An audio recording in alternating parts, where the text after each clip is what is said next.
नमस्कार, मैं हूं ज्योत्सना बेदी आपके साथ। आयुर्वेद के खास हेल्थ शो संजीवनी में आपका स्वागत है। लाइफ में हमेशा रहे ऑल इज वेल, इसी तमन्ना के साथ हम हर रोज अपने शो संजीवनी में किसी एक परेशानी या बीमारी की चर्चा करते हैं और आपकी तकलीफों का आयुर्वेदिक निदान भी बताते हैं। और इसमें हमारा साथ देते हैं विश्व प्रसिद्ध आयुर्वेदाचार्य डॉक्टर प्रताप चौहान। डॉक्टर साहब, आपका बहुत बहुत स्वागत है। शुक्रिया जी। बचपन से हम अपने घरों में ये सुनते आए हैं कि दही खाने के बाद दूध नहीं पीना चाहिए, ये फायदा पहुंचाने के बजाय जहर की तरह असर करता है।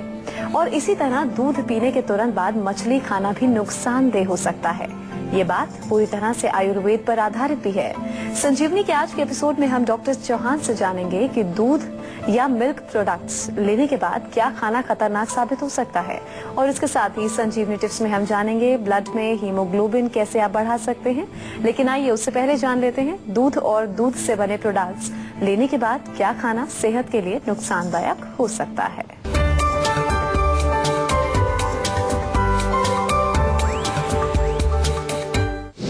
अगर आप दूध के साथ दही खाते हैं, पनीर के साथ फल खाते हैं और मीठे के साथ खट्टा खाते हैं तो हो जाइए होशियार।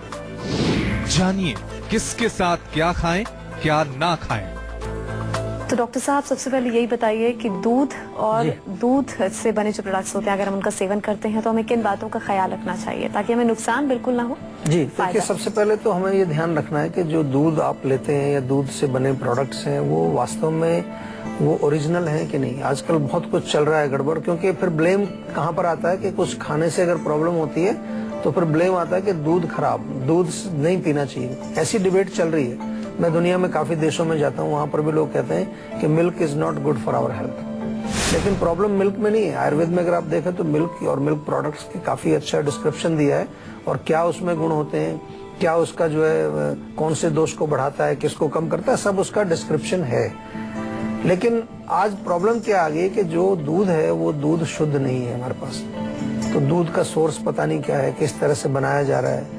यहाँ तक कि जो गाय या भैंस या जिसका भी दूध आपको मिल रहा है उसको क्या भोजन खिलाया जा रहा है, उसको क्या इंजेक्शंस लगाए जा रहे हैं हार्मोन्स के दूध देने के लिए, ये सब चल रहा है आजकल। तो इससे डेफिनेटली दूध की क्वालिटी पर असर पड़ता है। और वो असर किस रूप में पड़ेगा? मुख्य रूप से वो दूध को हैवी करेगा। ऐसे तो दूध थोड़ा हैवी ऐसे भी होता है, पाचन में इतना आसान नहीं होता। खासतौर से भैंस का दूध जो होता है it's little bit difficult to digest. तो वो फिर क्या होगा कि वो आपको पचेगा नहीं और डेफिनेटली उससे जो पनीर बनाएंगे आप या दही बनाएंगे वो भी फिर उसमें उतनी अच्छी क्वालिटी नहीं होगी। दूसरी चीज जो आपको ध्यान रखने वाली है कि दूध के साथ आपको क्या नहीं लेना चाहिए। आमतौर पर दूध के साथ नमकीन आपको कोई चीज नहीं लेनी चाहिए। आमतौर पर मैंने देखा है लोग करते हैं गड़बड़।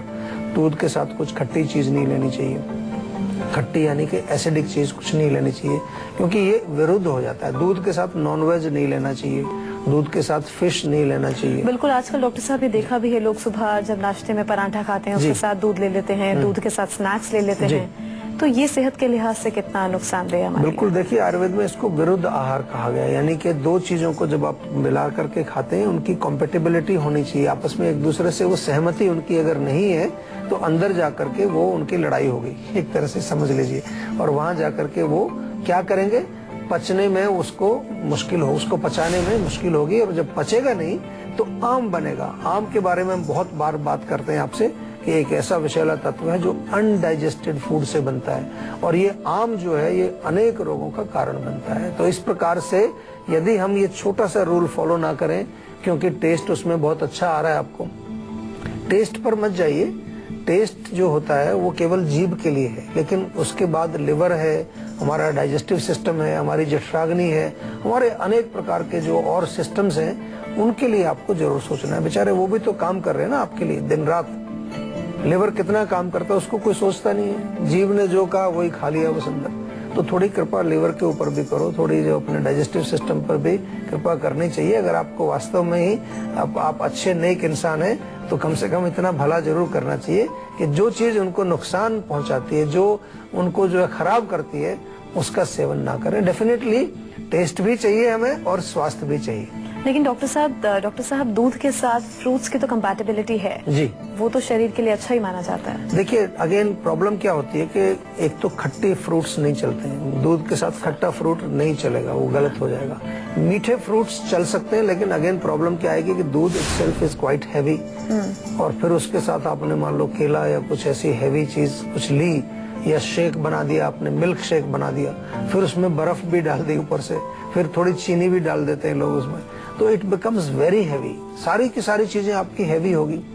तो हमारे यहाँ लिखा है आयुर्वेद में कि जब एक ही प्रकार की चीजें आप सब मिला के खाएंगे तो वो भी तो आपके बॉडी में नुकसान पहुंचाएगा ना। तो इसलिए बैलेंस की जरूरत है। तो कोशिश करनी चाहिए ये कि आपको दूध अलग से ही पी लें, अगर दूध पीने की इच्छा है तो उसको अलग से पी लीजिए। फ्रूट्स खाना है तो फ्रूट्स अलग से खा लीजिए, मिक्स ना करें तो ज्यादा अच्छा रहेगा। और डेफिनेटली खट्टी चीजें तो बिल्कुल मिक्स ना करें। दूध के साथ खटाई अलाउड नहीं है, नमकीन चीजें अलाउड नहीं है। हाँ कोई मीठा, अच्छा मीठा फ्रूट है वो फिर भी चल जाता है, लेकिन फिर भी वो बहुत हैवी हो जाएगा, डाइजेस्ट होने में मुश्किल करेगा। अच्छा, सोने से पहले भी लोग दूध पीते हैं जी।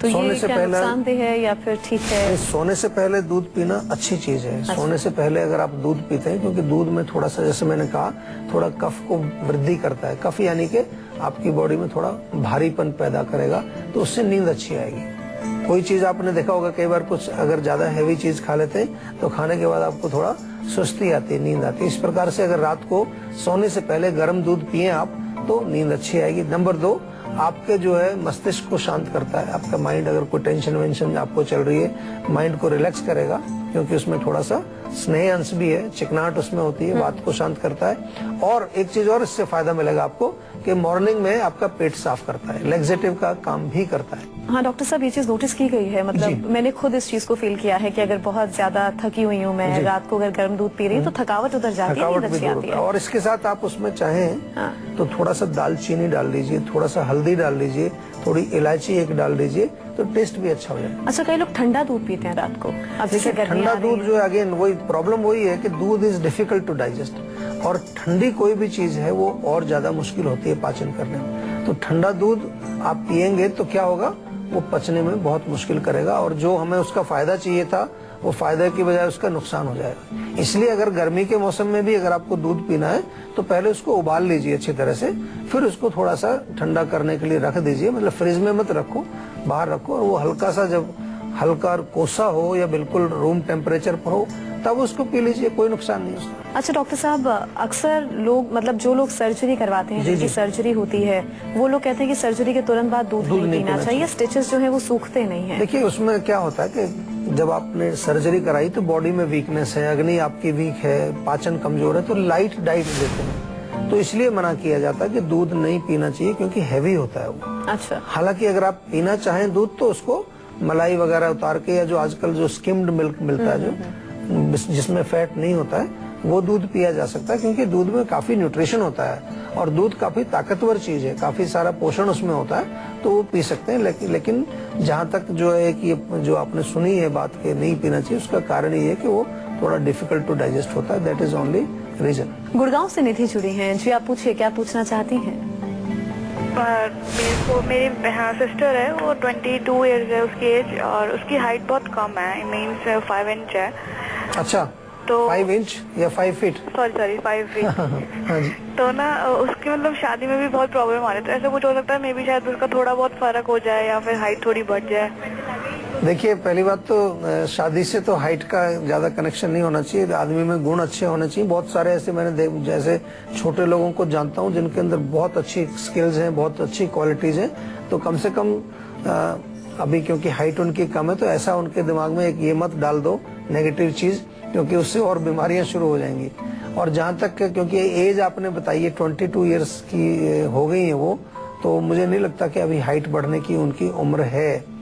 कुछ लोग दावा करते हैं, मैं नहीं करता हूँ इस तरह का दावा, क्योंकि मैंने देखा कि 20 साल तक हम कोशिश कर सकते हैं। नॉर्मली 16 या 17, 18 साल तक तो हाइट बढ़ती है नेचुरली, लेकिन फिर भी कुछ आयुर्वेदिक औषधियां वगैरह दे करके या कुछ ऐसी चीजें जो हमारे ग्रोथ को इम्प्रूव करती हैं, धातुओं को बढ़ाती हैं, तो उसमें 20 तक भी हमने कई बार रिजल्ट्स देखे। लेकिन अब मेरे ख्याल से क्योंकि 22 की हो गई है तो आई डोंट थिंक ऐसा कुछ कर सकते हैं। फिर भी उनको इतना जरूर बोलें कि अपने मन को प्रसन्न रखें, बहुत जरूरी है। किसी तरह की उनके माइंड में हीन भावना, इन्फीरियरिटी कॉम्प्लेक्स नहीं आना चाहिए। और उनको बोलिए कि शतावरी की टेबलेट वो खाना शुरू करें। दो टेबलेट जीवा से मंगा लें, एक शतावरी और एक ब्राह्मी। तो उनके जो फिजिकल वेलबींग और मेंटल वेलबींग दोनों पर वो बहुत अच्छा काम करेगी। और मुझे उम्मीद है कि उनका जीवन बिल्कुल स्वस्थ रहेगा, किसी प्रकार की प्रॉब्लम्स नहीं आएंगी। क्योंकि कुछ लोगों का ये जो हाइट का जो है ये जेनेटिक होता है। कुछ लोगों का क्या, अधिक लोगों का मोस्टली इट इज जेनेटिक। कुछ लोग थोड़ा एक्सरसाइज कर लें अगर उस एज में जब हाइट बढ़ती है, कुछ लोग कुछ गेम्स खेलते हैं तो उनकी थोड़ी हाइट निकल आती है, पेरेंट्स से ज्यादा भी हो जाती है कभी कभार, but mostly it is a genetic thing. Paschim Bengal से शालिनी जुड़ी हैं। जो शालिनी, आप पूछे क्या पूछना चाहती हैं? हेलो, नमस्कार डॉक्टर साहब। नमस्कार जी। सबसे पहले तो मैं आपको बहुत ही शुक्रिया अदा करना चाहूंगी जी। मैं आपने इतना अच्छा शोज बनाया है जो हम जैसे घर में रहते हैं लोग उनके लिए इतना फायदेमंद है। तो मैं बहुत थैंक यू बोलना चाहूंगी और तहे दिल से आपका शुक्रिया अदा करना चाहूंगी। Thank you ji, thank you. आपका और आपका एसोसिएशन का। Thank you. एक तो ये था कि मेरा केस था IBS का जी। तो मैं हरियाणा से हूँ लेकिन अभी वेस्ट बंगाल में शिफ्ट हूँ 3 साल से। तो मैं बहुत ही इस बीमारी से परेशान थी, एलोपैथी ट्रीटमेंट ले रही थी, मुझे स्टेरॉइड्स पे रखा हुआ था और बहुत ही ज्यादा तबीयत खराब थी मेरी। लेकिन अभी फिर मैं आपकी संस्था से 3 साल से जुड़ी, आपका शो देखती रही थी मैं जी। जैसा आप बेल का प्रयोग बताते थे वो करती थी, एलोवेरा का करती थी। फिर मुझे उससे उम्मीद बंधी, स्टेरॉइड्स को धीरे धीरे कम करने का सोचा मैंने क्योंकि उससे मुझे और भी वेदनाएं हो रही थी शरीर में। फिर मैं 2 साल पहले आपके फरीदाबाद वाले सेंटर से जुड़ी, वहाँ से मैंने डॉक्टर से अपना बताया इलाज, उन्होंने मुझे तो अभी कैसी तबीयत है आपकी? मेरा ठीक हो गया सर, बिल्कुल मैं ठीक हूँ। तो अच्छा। इसीलिए अभी क्योंकि वेस्ट बंगाल का खाने पीने का डिफरेंस रहता है तो इसकी वजह से थोड़ा बहुत होता है, लेकिन मैं अभी भी टच में हूँ। नहीं तो फिर ऐसा करिए, आप एक काम जरूर करिए कि थोड़ा मैं आपको एक बढ़िया चीज बताता हूँ कि सुबह 1 लीटर पानी में 3 चीजें आप ले लीजिए, 1 चम्मच सौंफ, जीरा और धनिया, और इसको तीनों को उबाल लीजिए अच्छी तरह से। और ये पानी छान करके या तो ठंडा करके बोतल में भर लो या अगर गरम पानी पीना है तो एक थर्मस में भर लीजिए और इसको थोड़ा थोड़ा करके दिन भर पीते रहिए। तो फिर आपको दवाई जो अभी आयुर्वेद की ले रही है हमारे यहाँ से वो भी हम बंद करा देंगे और आपका पेट हमेशा अच्छा रहेगा, कोई दिक्कत आपको रहेगी नहीं जिंदगी भर। राजस्थान से पल्लवी जुड़ी हैं। जी पल्लवी जी, आप पूछ सकती हैं क्या पूछना चाहते हैं? नमस्ते सर। नमस्कार जी। जी, मैं आपको ये बता रही थी, मेरी मदर है, उनको कोलेस्ट्रॉल की बहुत ज्यादा प्रॉब्लम है। अच्छा, कब से है प्रॉब्लम? ये हो गया है 3 या 4 साल हो गए हैं और उस कोलेस्ट्रॉल की वजह से उनकी जो पलकें हैं उन पे ना दोनों पलकों पे अलग अलग दाने आ गए हैं। हाँ जी, वो कुछ ऊपर फैट टाइप का डिपॉजिट हो जाता है उससे। जी, तो फिर इसके लिए मुझे पूछना तो एक तो देखिए उसमें 3-4 साल पुराना रोग है तो डेफिनेटली मैं आपको छोटा सा एक चीज बता दूं, माता जी को आप समझा देना कि जो भी खाएं वो पचना चाहिए ठीक से, क्योंकि कोलेस्ट्रॉल का निर्माण जो है वो आमतौर पर लिवर में ही होता है, क्योंकि लिवर हमारे भोजन को पचाने में बहुत इंपॉर्टेंट रोल प्ले करता है। अक्सर मैंने कई बार देखा है कि लोगों का लिवर जब कमजोर होता है तो उनको कोलेस्ट्रॉल की फॉर्मेशन शुरू हो जाती है एक्सेस में, और लिवर पर लोग ध्यान नहीं देते, खाने पीने की चीजों को डेफिनेटली कंट्रोल कर लेते हैं, कई बार एक्सरसाइज भी शुरू कर देते हैं, फिर भी कोलेस्ट्रॉल कम नहीं होता। तो वहाँ कहीं ना कहीं हमें लिवर की चिकित्सा बहुत जरूरी है और लिवर की चिकित्सा के लिए आपको आयुर्वेद से अच्छी औषधि किसी भी पैथी में नहीं मिलेंगी। तो आपसे निवेदन ये है कि एक तो उनको बोलिए कि माता जी को हमारे डॉक्टर से बात करें और अच्छी प्रकार से इस रोग को जड़ से ठीक करें। कोलेस्ट्रॉल के जितने भी पेशेंट हैं या जिनके आंखों के ऊपर ये जम जाता है, ऊपर मोटा मोटा सा फैट टाइप का, अगर आपको भी ये समस्या है तो बिल्कुल देर मत कीजिए, आप हमारे डॉक्टर से बात करके इसका इलाज करा सकते हैं। इसका इलाज आयुर्वेद में है और घरों में भी हम जैसे घरेलू नुस्खे आपको कई बार बताते हैं, नीम के पत्तों का सेवन उनको बोलिए वो शुरू करें, लहसुन एक सुबह खाली पेट जरूर खाएं, तो इससे थोड़ा थोड़ा कुछ फर्क उनको दिखना शुरू होगा। लेकिन अल्टीमेटली हमें जो है आपके लिवर को ठीक करना है, आपका जो कोलेस्ट्रॉल का जो निर्माण हो रहा है वहाँ कहीं गड़बड़ हो रही है उसको हमें ठीक करना है, जो कि आराम होता है, कोई घबराने की जरूरत नहीं है और ना ही आपको जिंदगी भर वो गोलियां खाने की जरूरत है जो कि आपको अक्सर डॉक्टर लोग लिख देते हैं कि ये गोली आप खाना शुरू कर दो, लेकिन वो शुरू तो कर देते हो आप, उससे कोलेस्ट्रॉल भी आपका कम हो जाता है, लेकिन उसकी वजह से कई अन्य बीमारियां बन जाती हैं। तो हमें इस तरह का काम नहीं करना है। गुड़गांव से रत्नेश जुड़े हैं। जी पूछिए, आप क्या पूछना चाहते हैं? जी नमस्कार सर। सर नमस्कार मुझे जी। 32 ईयर्स है जी। और हमें सर पिछले 10 साल से माइग्रेन की प्रॉब्लम है। अच्छा, माइग्रेन। हाँ जी, बहुत जब ज्यादा पेन होता है तो दवा लेते हैं, सही हो जाता है, लेकिन अभी तक सही नहीं हो पाया। देखिए 10 साल पुराना माइग्रेन है तो अब आपको, मेरे ख्याल से मैं ज्यादा क्या कहूँ, अब आपका टाइम आ गया है माइग्रेन को ठीक करने का, यानी कि आयुर्वेदिक चिकित्सा शुरू करने का। अभी तक आप केवल गोली लेके काम चला रहे हो, लेकिन इसके साथ साथ 2-3 चीजें जरूर बताऊंगा आपको। एक तो आप जो है रोज हर सुबह जो है खाली पेट आप जब होते हैं उस समय कम से कम 2 गिलास या 3 गिलास पानी पिए। बहुत आपको फायदा इससे होगा सुबह उठ करके। दूसरा जो है देसी घी ले लें या बादाम का तेल लें, उसमें थोड़ा केसर घिस करके और वो तेल या घी अपने नाक में डालना शुरू करें। सुबह भी डाल सकते हैं या रात को भी डाल सकते हैं इसको। और इसके अतिरिक्त जो है आपको आयुर्वेदिक चिकित्सा, आयुर्वेदिक दवाइयां इसमें चाहिएंगी। कम से कम भी 8-10 महीने लगेंगे इसमें ठीक करने में, जड़ से ठीक करने में, क्योंकि 10 साल पुराना रोग है तो कम से कम 10 महीने तो जरूर लगेंगे। 1 साल भी लग सकता है, लेकिन आपको 3-4 महीने में पहले रिजल्ट देखना शुरू होगा। और अगर आप पंचकर्म के लिए आ जाते हैं तो बहुत फायदा होगा।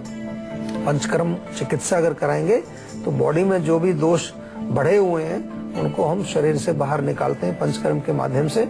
उससे आपको बहुत ज्यादा फायदा जल्दी मिलेगा और जल्दी आपका इलाज होगा और रिजल्ट्स भी आपके ज्यादा बेहतर होंगे। तो अगर आप लोग भी चाहते हैं कि बीमारियां आपके आसपास ना फटकें और आप हमेशा फिट और हेल्दी बने रहें, तो आप इस नंबर 0129404004 पर फोन कर अपना नंबर रजिस्टर करवा सकते हैं। उसके बाद डॉक्टर चौहान के पैनल के डॉक्टर आपको खुद फोन कर आपकी सेहत से जुड़ी प्रॉब्लम का सोल्यूशन आपको देंगे। और इसी के साथ ही हम रुकेंगे एक ब्रेक के लिए। ब्रेक के बाद बारी है संजीवनी टिप्स की, जिसमें डॉक्टर साहब से हम जानेंगे ब्लड में हीमोग्लोबिन कैसे आप बढ़ा सकते हैं। आप रहिए हमारे साथ।